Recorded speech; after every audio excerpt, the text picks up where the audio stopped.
Bonjour à tous. Alors aujourd'hui, on va procéder à un petit débunkage.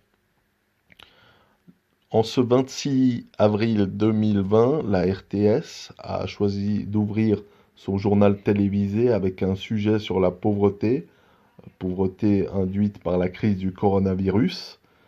Et elle interrogeait Hugo Fazel, directeur général de Caritas, donc une organisation caritative.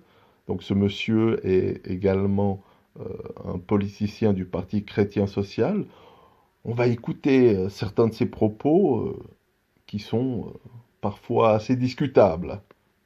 Brutal. Qui vous demande de l'aide dans ce contexte d'épidémie? Qui fait appel à vous?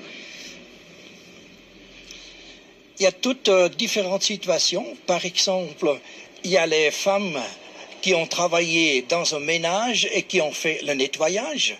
Et maintenant, tout à coup, on leur dit tu dois plus venir, alors il leur manque leur revenu et ils n'étaient pas inscrits à l'assurance chômage. Ils n'ont rien en main. Bon, alors jusqu'ici rien de très choquant. On peut estimer que des femmes de ménage qui n'ont pas encore fait valoir leur droit à l'assurance chômage peuvent se retrouver momentanément dans une situation difficile. C'est maintenant que ça va se gâter. Il y a aussi, par exemple, les sans-papiers. Ils ont droit à rien du tout. Alors, fake news totale, hein. Alors, Hugo Fazel prétend que les sans-papiers, c'est-à-dire les personnes en situation illégale, n'ont droit à rien du tout. Ce qui pourrait se défendre, parce que si vous êtes en situation illégale, bah, vous ne devriez pas bénéficier des impôts du contribuable. Mais qu'en est-il vraiment? Alors, j'ai consulté un article du Temps, hein, donc un journal très mainstream, donc ce sera difficile de m'accuser de complotisme. Donc c'est un sujet, voici le titre, la fragilité des sans-papiers accentuée par la crise sanitaire. Et qu'est-ce qu'on lit à la fin de cet article? Pour l'heure, les personnes en situation irrégulière ont, dans les faits, droit aux aides sociales. Je vais citer Bernard Monguin, porte-parole de l'Hospice Général. Ouvrez les guillemets. Une procédure a été mise en place avec l'Office cantonal de la population et des migrations, leur permettant de solliciter une aide sans être en possession d'une attestation. Fermez les guillemets.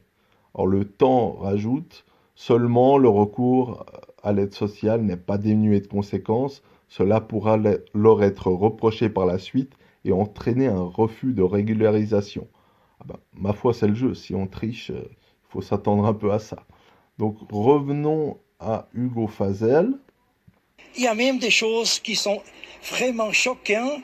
La Suisse a fait une loi pour attirer les prostituées de certains pays. Aujourd'hui, ces jeunes femmes, ils ne peuvent même pas rentrer dans leur pays. Et il y a aussi... Bon, alors Hugo Fazel est dans l'emphase totale. Donc il prétend que la Suisse a fait une loi pour attirer les prostituées de certains pays. Qu'en est-il vraiment? Alors, il faut savoir que la majorité des prostituées en Suisse proviennent d'Espagne, de France, de Hongrie, de Roumanie, c'est-à-dire ce sont des ressortissantes de l'Union européenne. Alors là, si je regarde, c'est vrai que ces personnes peuvent être favorisées par rapport à d'autres nationalités, hein. Les personnes ressortissantes d'États de l'Union européenne, UE27 et AELE, peuvent exercer une activité indépendante dans l'industrie du sexe, pour autant que leur séjour en Suisse ne dépasse pas 90 jours et qu'elles respectent la procédure d'annonce. Elles n'ont ainsi pas besoin d'autorisation, mais sont tenues de s'annoncer en ligne au plus tard un jour avant le début de leur activité. Si on compare avec les ressortissantes d'États tiers, hein, donc c'est-à-dire qui ne font pas partie de l'UE ou l'AELE, ces personnes qui ne possèdent pas d'autorisation de séjour ne peuvent pas travailler dans l'industrie du sexe. Donc, est-ce que c'est vraiment une volonté d'attirer ou bien une volonté de faire le ménage? On peut se poser la question. Il faut savoir qu'il y a des filières nigérianes, ukrainiennes, des filières de la mafia, hein, qui envoient des prostituées euh, chez nous.